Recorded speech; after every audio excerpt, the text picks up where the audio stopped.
programa de hoy, obispos italianos envían 3 millones de euros a África contra el coronavirus. Y el Papa emérito Benedicto XVI escribe carta por 100 años del nacimiento de San Juan Pablo II. Conferencia del Episcopado Mexicano da a conocer los lineamientos generales para la reapertura gradual de la actividad pública en la Iglesia. Hola amigos y gracias por estar con nosotros nuevamente en EWT Noticias. Soy su amigo Eddie Rodríguez Morel. Comenzamos el programa contándoles que la Conferencia Episcopal Italiana envió 3 millones de euros a países africanos y a otras zonas de pobreza. Veamos. Hace poco, la Conferencia Episcopal Italiana aprobó el envío de 3 millones de euros a países africanos y otros lugares pobres para ayudarlos a superar la emergencia sanitaria causada por la pandemia de coronavirus y sus consecuencias económicas. Esta iniciativa de apoyo se suma a los 6 millones de euros que los obispos destinaron el pasado mes de abril para el mismo fin y que proceden de las aportaciones de los fieles italianos. Al respecto, la Conferencia Episcopal de Italia difundió un mensaje en el que explicó que la decisión de enviar esta nueva ayuda se debe a la evidencia de que muchos países viven una dramática situación de crisis que puede volverse devastadora. Ante este contexto, la presidencia del Episcopado italiano pidió al Servicio para las Intervenciones Caritativas en favor de países del tercer mundo y a Cáritas Italiana la elaboración de una estrategia de acción que permite incrementar el número de proyectos para apoyar a los más vulnerables, prestando atención a aquellas iniciativas presentadas por los hospitales e instituciones católicas del territorio que han sido consideradas válidas tras la primera manifestación de interés. En ese sentido, los obispos italianos expresaron que los ámbitos que se cubrirán serán sanitarios y formativos. Ahora nos vamos de inmediato hasta Roma con nuestro corresponsal Miguel Pérez Pichel, que nos trae información sobre la misa que celebró el Papa Francisco por el centenario del nacimiento de San Juan Pablo II. Adelante, Miguel. Hola Eddie, saludos desde Roma. Con motivo del centenario del nacimiento de San Juan Pablo II, el Papa Francisco celebró una misa conmemorativa en la capilla en la que se veneran sus reliquias dentro de la Basílica de San Pedro del Vaticano y afirmó que en el Papa polaco se pueden encontrar los 3 rasgos que caracterizan al buen pastor: la oración, la cercanía al pueblo y el amor por la justicia. San Juan Pablo II era un hombre de Dios porque rezaba, destacó el Papa Francisco en su homilía. Él sabía bien que esa era la primera función del obispo porque así lo dejó establecido el mismo San Pedro. En segundo lugar, era un hombre cercano al pueblo, salió al encuentro del pueblo y recorrió todo el mundo para buscarlo y hacerse cercano a él. El Papa Francisco recordó que un pastor es cercano al pueblo o de lo contrario no es un pastor. El tercer rasgo del buen pastor presente en San Juan Pablo II es el amor a la justicia. Era un hombre que quería la justicia social, la justicia de los pueblos, la justicia que rechaza las guerras, en definitiva la justicia plena. Por eso San Juan Pablo II era el hombre de la misericordia, subrayó el Santo Padre, porque justicia y misericordia van juntas. Por otra parte, en la misa celebrada en la Casa Santa Marta, el Papa Francisco reflexionó sobre la función del Espíritu Santo en la transmisión del Evangelio. El Papa Francisco señaló que la vida es una misión para anunciar las maravillas que el Señor cumple en quien confía en Él, para anunciar el Evangelio, la palabra de Dios que Jesús entregó a quienes creen en Él como palabra de vida que transforma el corazón, la vida y que renueva, que no juzga para condenar, sino que sana y tiene como fin el perdón. En ese anuncio del Evangelio, señaló el Papa, es esencial la acción del Espíritu Santo porque es el don de Dios. Es Dios mismo que nos ayuda a ser personas libres que quieren y saben amar. Además, desde el lunes 18 de mayo se han retomado en Italia las misas con presencia de fieles que se habían cancelado hace 2 meses debido a la pandemia de coronavirus. El Papa Francisco, al finalizar el rezo del Regina Coeli en el Palacio Apostólico del Vaticano este domingo, pidió a los fieles que respeten y sigan las reglas y normas establecidas por la Conferencia Episcopal Italiana y por el gobierno italiano para poder participar en las celebraciones sin riesgo de contagio.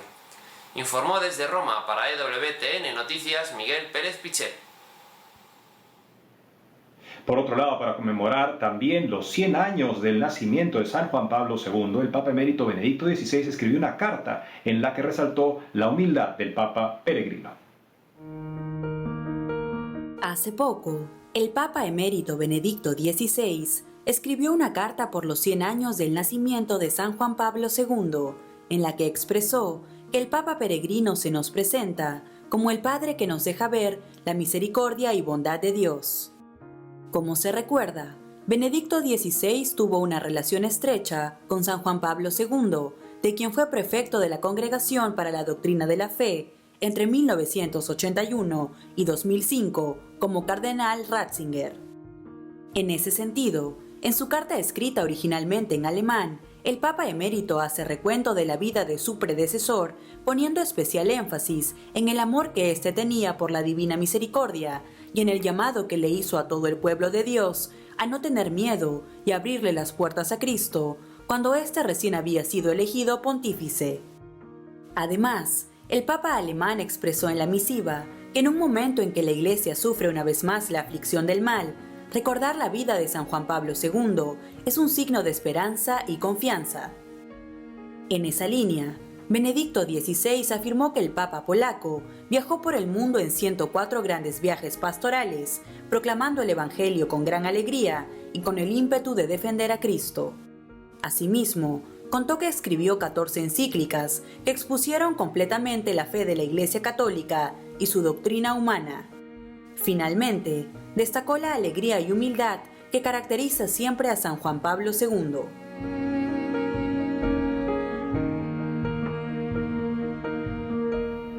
Ahora nos vamos hasta México con nuestro corresponsal Diego López Colín, quien nos trae información de la Conferencia del Episcopado Mexicano, quien dio lineamientos generales para la reapertura de la actividad pública en la Iglesia. Adelante, Diego. Hola Eddie, te saludo desde la Ciudad de México para contarte que las autoridades mexicanas dieron inicio al plan de reapertura nacional luego de la cuarentena vivida a causa del coronavirus. Ante el regreso paulatino de las actividades, la Iglesia también se prepara para regresar a la vida espiritual y a las celebraciones públicas. El presidente Andrés Manuel López Obrador presentó el plan de reapertura de actividades económicas, sociales y culturales ante la pandemia de coronavirus en México, llamada como la nueva normalidad, que consta de 3 etapas. La primera etapa inició este 18 de mayo con la reapertura de los municipios que no tienen casos de coronavirus. La segunda del 18 al 31 de mayo como periodo de preparación.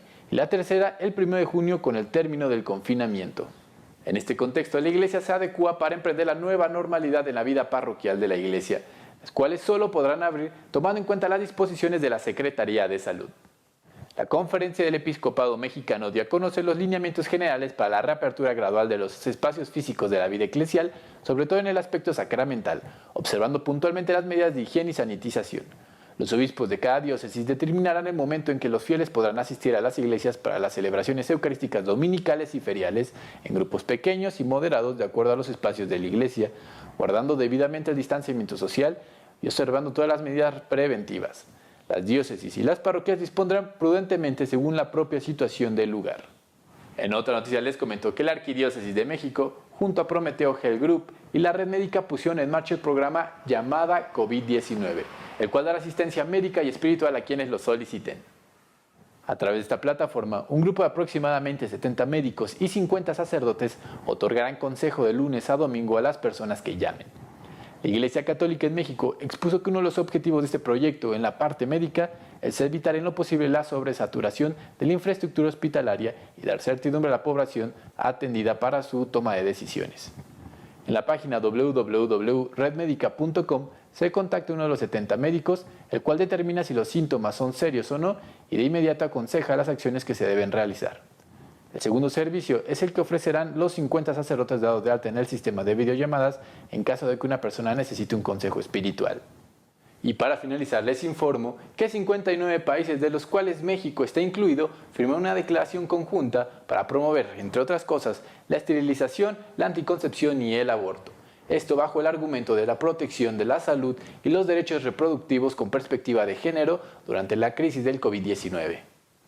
Frente a esto, diversos líderes pro vida de México criticaron que el gobierno de Andrés Manuel López Obrador se haya sumado a una declaración que promueve a nivel internacional el aborto y la ideología de género.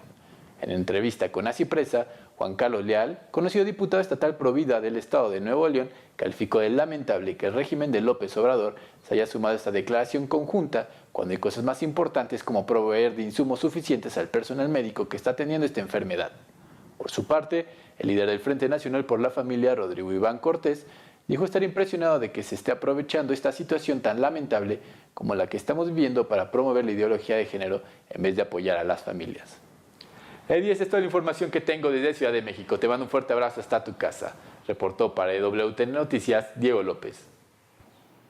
Gracias, Diego. En otros ámbitos, la Iglesia en Bolivia donó recientemente más de 1.000 equipos de bioseguridad a diversos hospitales del país. Veamos.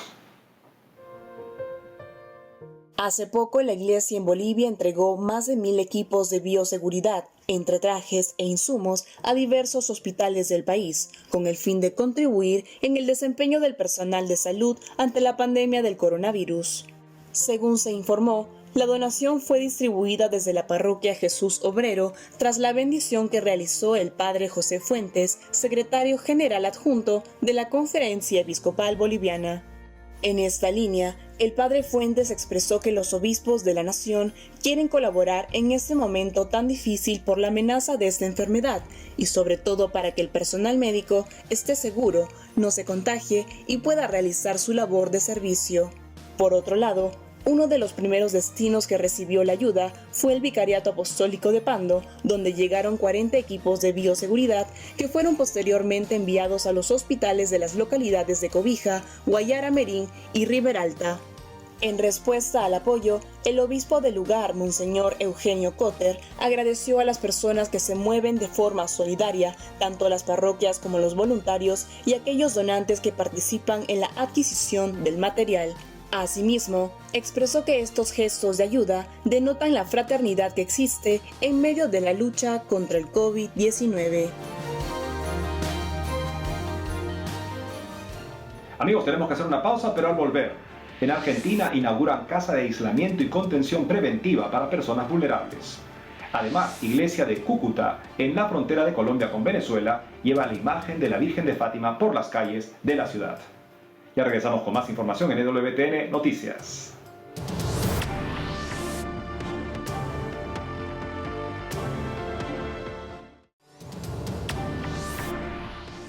Y nos conectamos rápidamente con nuestro corresponsal en Argentina, Matías Boca, quien nos trae información sobre un espacio de aislamiento y contención preventiva que abrió una comunidad para personas vulnerables en ese país. Adelante, Matías. Hola Eddie y estimados televidentes, el placer saludarlos desde la ciudad de Buenos Aires para comenzar con las noticias en el marco de la pandemia del COVID-19 en el barrio de Villa Carcova. La comunidad de la parroquia San Juan Bosco organizó un espacio de contención y aislamiento preventivo para todas las personas más vulnerables. Frente a esta situación de pandemia, con todos los trabajos preventivos que estamos haciendo, uno de los modos de trabajar va a ser la casa de aislamiento, que no solamente es para los casos que se indica por el tema del coronavirus, sino también gente que a lo mejor tiene necesidad de estar en un lugar con algún acompañamiento en la salud, no lo puede hacer en su casa justamente por la epidemia.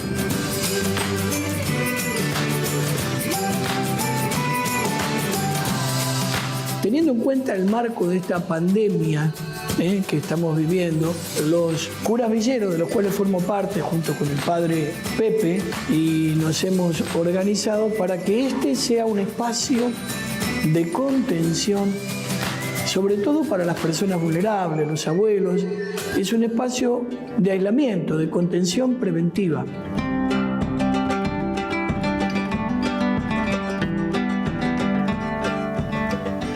En otro orden de noticias, el obispo de la diócesis de San Luis, Monseñor Pedro Martínez, presidió la fiesta del Santo Cristo de la Quebrada.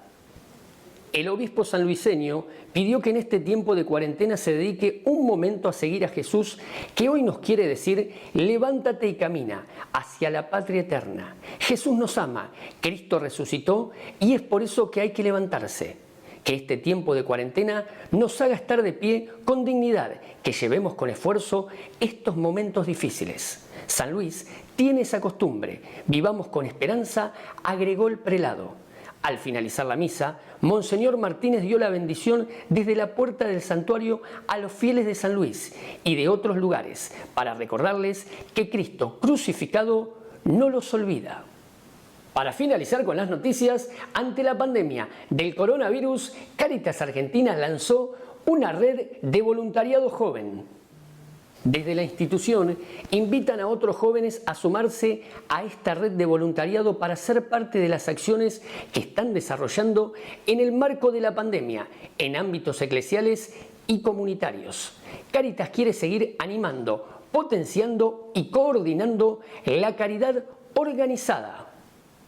Hola, somos del equipo animador de Jóvenes en Cáritas. Y queremos invitarte a que te sumes a la red de voluntariado joven. Ya se sumaron más de 900 personas a lo largo y ancho del país. Estamos viviendo una situación de emergencia única que nos invita a la solidaridad. Desde tu casa, desde tu barrio. Brindando tus manos. Haciendo presencia. Súmate. Súmate. Súmate. Edi y estimados televidentes, esta es la actualidad de la Iglesia Católica local. Informó para EWTN Noticias, Matías Boca. Gracias, Matías. Otro ejemplo de que los jóvenes están listos para ayudar si los invitas, como ha hecho Cáritas Argentina, para que se involucren en esta pastoral solidaria en la que inmediatamente pueden reconocer la diferencia que pueden hacer en la vida de muchas personas que lo necesitan. Por otro lado, en el marco de la fiesta de Nuestra Señora de Fátima, varios médicos peruanos se encomendaron a Nuestra Señora en un homenaje. Veamos. El pasado 13 de mayo, cientos de médicos, enfermeras y personal sanitario de la zona norte de Lima, en Perú, se encomendaron a la Virgen de Fátima en su día y le pidieron su auxilio e intercesión en la lucha contra la pandemia del coronavirus. En dicho homenaje participaron aproximadamente 200 profesionales de salud que diariamente salen a las casas de la zona para el diagnóstico y tratamiento de los pacientes infectados con COVID-19. Según informaron los miembros del cuerpo médico de la red, quisieron hacer este acto de agradecimiento al Señor por concederles atender a tantas personas que necesitan ayuda en este tiempo de crisis. Por ello, los trabajadores médicos organizaron este agasajo a la Madre de Dios, que contó con la bendición de la imagen y de 200 rosarios, que luego fueron entregados a los presentes. Por su parte, el doctor Juan Ortiz, subdirector de la zona Lima Norte del Ministerio de Salud peruano, manifestó que día a día se ve el temor y la angustia que hay en la población y en los profesionales de salud ante el riesgo de contagio, y por eso es preciso recurrir a la ayuda divina para que sea Dios quien fortalezca los corazones y brinde el consuelo a los hogares más afectados por la enfermedad. Asimismo, aseguró que en medio del dolor se puede despertar la solidaridad y compartir lo que tenemos con otros. Por otro lado, la diócesis de Cúcuta, en la frontera colombiana con Venezuela, llevó por las calles en recorrido a Nuestra Señora de Fátima. Veamos.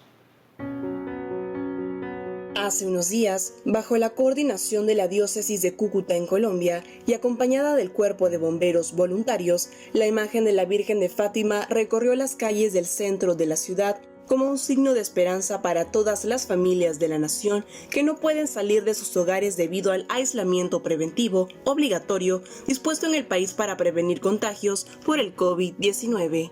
Como se recuerda, los fieles católicos de Cúcuta tienen por tradición y fervor peregrinar al monumento de Nuestra Señora de Fátima en el barrio de San Miguel, que custodia la ciudad desde diciembre de 1949. No obstante, las circunstancias no fueron impedimento para que la Madre de Dios estuviera cerca de sus hijos. En esta línea, se dio a conocer que durante el recorrido se realizó el rezo del Santo Rosario. Asimismo, se pudo observar la bandera mariana en las fachadas de los hogares y velas encendidas para saludar a la Virgen en la caravana y unirse a la oración. De igual forma, la iniciativa fue transmitida en vivo por los canales y redes sociales oficiales de la Iglesia Particular de Cúcuta para que ese momento llegue a cada rincón de la ciudad. Cabe resaltar que el confinamiento social en Colombia se extendió hasta el lunes 25 de mayo para frenar la expansión del coronavirus en el país.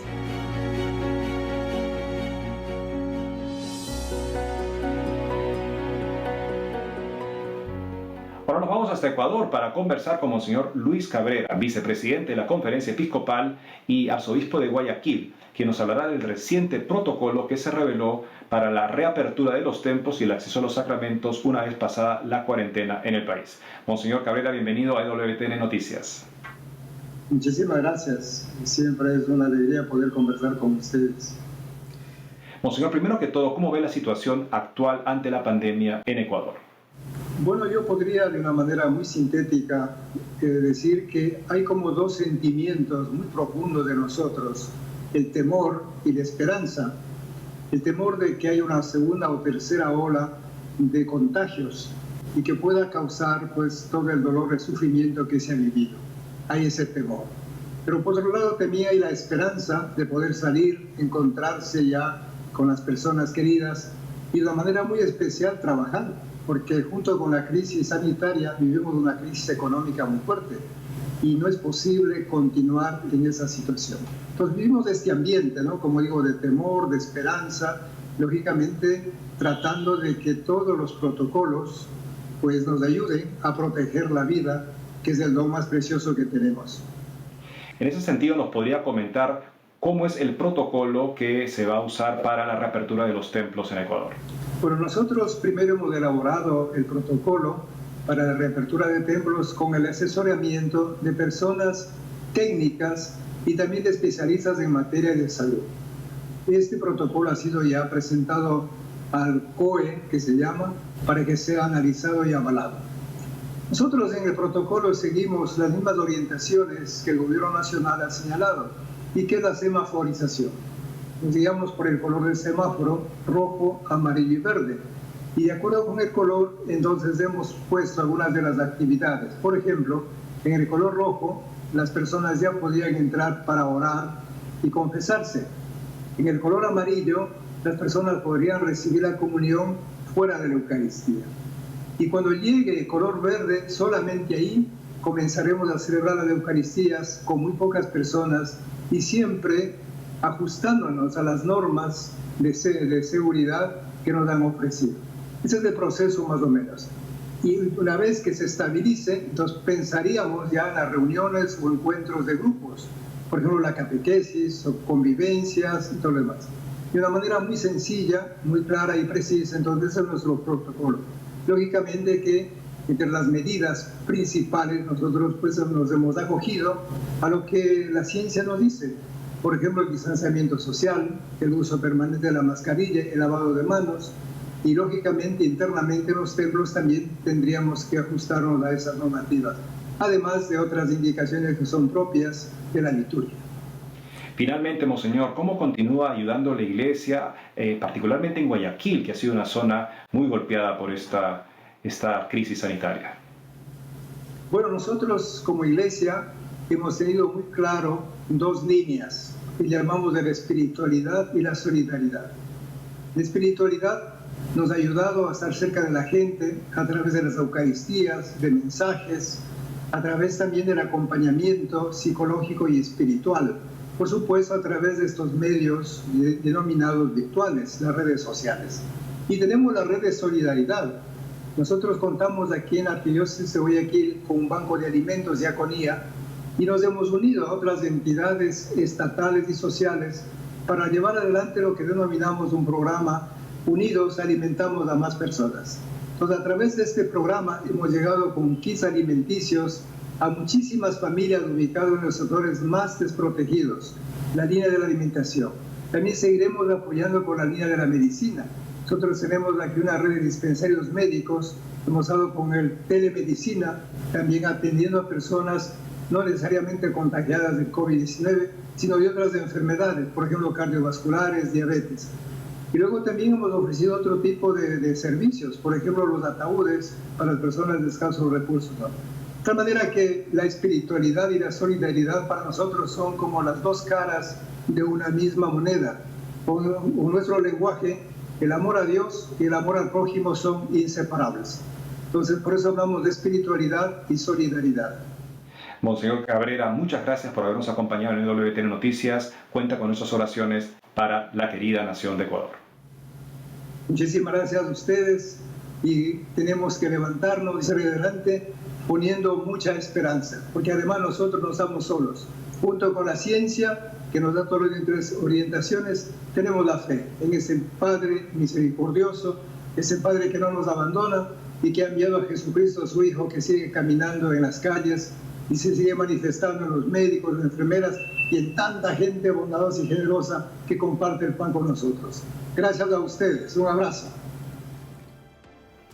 Y es todo por hoy. Gracias por haber estado con nosotros, amigos, en esta edición de EWTN Noticias. No dejen de seguirnos en nuestras redes sociales, como también en ewtnnoticias.com. Hasta pronto.